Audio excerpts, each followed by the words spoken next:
Good morning, guys. Welcome back to Audi Fits. Today is Saturday the 2nd of November.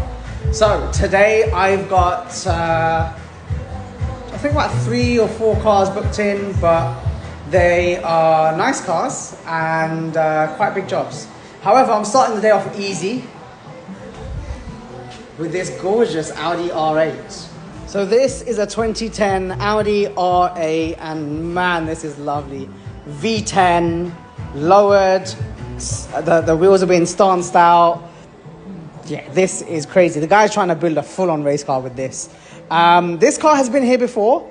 The last time it came in, we did something on the interior, but I love the touches he's done here. Low slung car. Now, the last time I saw this car, it was about 1.5 years ago, and we installed this Pioneer head unit. As you can see, it's got nav, it's got CarPlay, all the right stuff. I'm gonna shut the door, let me get inside. This thing is loud. So yeah, it's got a DAB radio, it's got navigation, it's one of the top end Pioneer systems, and we installed this for him and changed out the dash. And that works perfectly. He absolutely loves that. Today, it's in for something quite simple. He wants cruise control. So at the moment, we've got the one stalk there, nothing in the bottom here. So I'm going to take this all apart, take the steering wheel off, take all of this lot off, swap out the stalks, put in the new one, and then code it up. Now, hopefully, this shouldn't take too long. There is one... No, I think the R8's always had the wire that goes from the steering control module to the engine's ECU. So I shouldn't need to worry about that.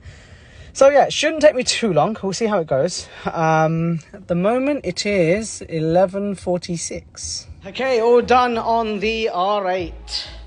That did not take long at all. So it was 11:40 something when I first started. Now, considering I've taken the car out on the road to do a quick test, it's now only 12:19 and I'm done. So you can see the cruise control there is now installed. If you're wondering why I'm panting, the number plate cover, when I went out for the test, I forgot to take the number plate cover off. And I went out onto the road, just gave it up to 20 miles an hour just to test the cruise control turns on, which it does. And then the number plate cover fell off. So when I came back in, I went to record, I was like, where's the plate cover? So I went out for a jog, jogged up the road, got the number plate cover, came back. So a little bit out of breath. I need to jog more. Anyway, yeah, so the cruise control is now installed. Unfortunately, this cluster is a slightly older one, so when I flick the cruise stalk, it doesn't show the display here. All that happens is when you press the set button, it will come up. It comes up in here, a little green circle to show you that cruise is active. Now, like I said, I took up the road, I tested it, it does work, so that's all good. But yeah, so it's about 20 minutes or so to do the cruise on this, mainly because you have to, once you've done the cruise, it comes up with errors on the steering angle sensor, which you need to clear to go for a quick drive, and then test the cruise. But yeah, oh gosh, I really need to jog more. That's that done. I'm going to hand this back to the owner. They're outside. Oh, before I do though, listen to this.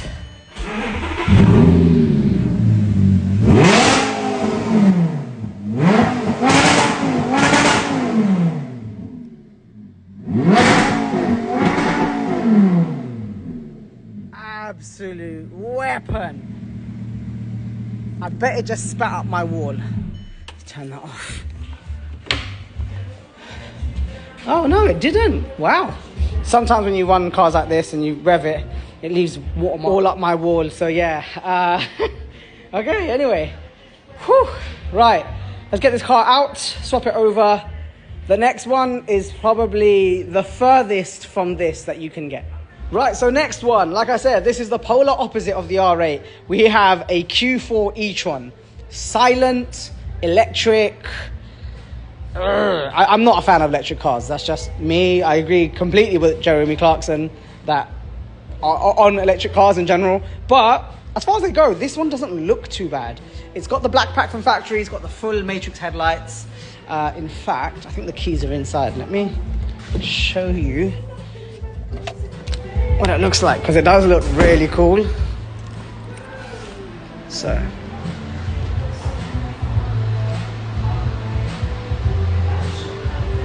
I quite like that. It's got addressable LEDs in there. You can see how they light up. Pretty cool.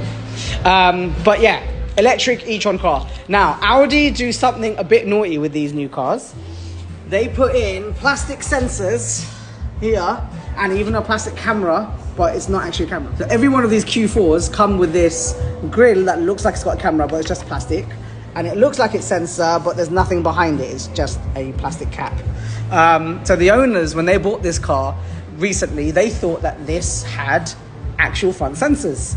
After the fact, they realized it doesn't, and he put his hand there. He's like, "Oh crap, there's nothing there." So the car is booked in today to have those plastic things replaced with actual genuine sensors. Wire that all up to the inside, and then on the back add a reversing camera. So back here, let's open up the boot lid.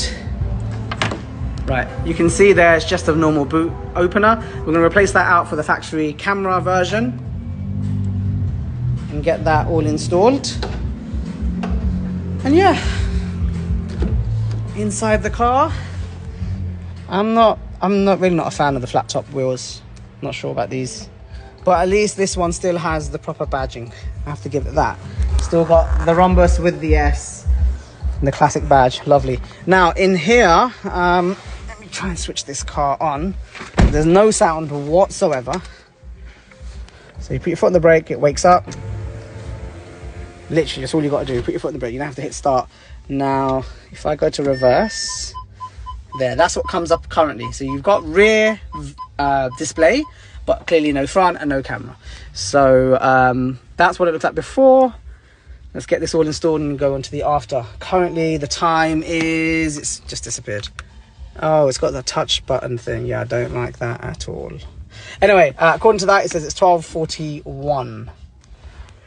Right, let's get stripping. Okay, so it's just come up to 4 o'clock. Simon and I have been busy working on this one, taking ages, but we are done. So now these are actual parking sensors here in the front grille. We've got 4 going across in the original location. Around the back, we have the reversing camera installed there, which is perfect. And inside the car, this is the bit that took the most amount of time, coding this thing.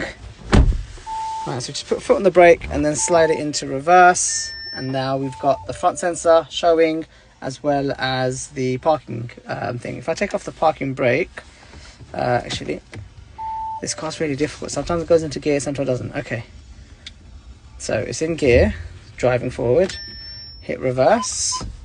Now you've got moving guidelines. So as I turn the steering wheel to the far left, the guideline changes to show me accordingly. So yeah, we now have full camera and sensors. Okay, so next one in, we've got an Audi A3 8V Sportback. This is a earlier model, the pre-facelift. Now the car is in because this one doesn't have any sensors. So no sensors on the back, no sensors on the front. And the owner has decided that's exactly what he wants. Front and rear parking sensors. So at the moment, as you can see, nothing there. We're going to strip off the front and the back bumper and install all the sensors. Now, taking a front and rear both off to wire it all up can take quite a lot of time. But Simon is here. We're going to try and knock this out as quick as we can because I ideally want to be finished by 6 o'clock so I can watch the Brazilian qualifying for the race that's going to happen tomorrow. But yeah, let's get this stripped down. Would you believe it? We have finished early. That was mega. He was doing the hardware, I was doing all the wiring, and we just knocked it out. So, front parking sensor. Now there in the grille, matching the gloss black. And then another one on the corner. Round the back, we now have parking sensors. Hello. Yeah. 1, 2, 3, and 4. So they're all fitted into the factory locations where they should be. Now inside the car, flick on the ignition, let that come out. So yeah, this is all hooked up and wired to work with the MMI system, completely with the car. So when that finally switches screen to something else, geez, it's taking its time. There you go. Now if I put it into reverse, we get the sensor display come up on screen. We also get the P button here. So we also have the P button here that we can press to activate and deactivate. That works. And then as soon as you switch it into reverse, it will come up again and it works. Now you've got the settings menu here, so if you press this bottom corner, now you've got the options to change the volume and frequency of the sensors. So the frequency is like the tone, not the volume, go down.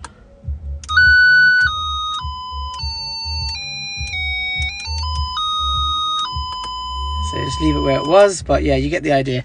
And so yeah, it all works. That sensor is picking up the front plate holder cover thing, and that's just picking up the wall behind us. But yeah, works lovely. In fact, let me just switch it on. Just drive up to the wall ahead. Yeah, it's going to already complain because that thing's in front of us.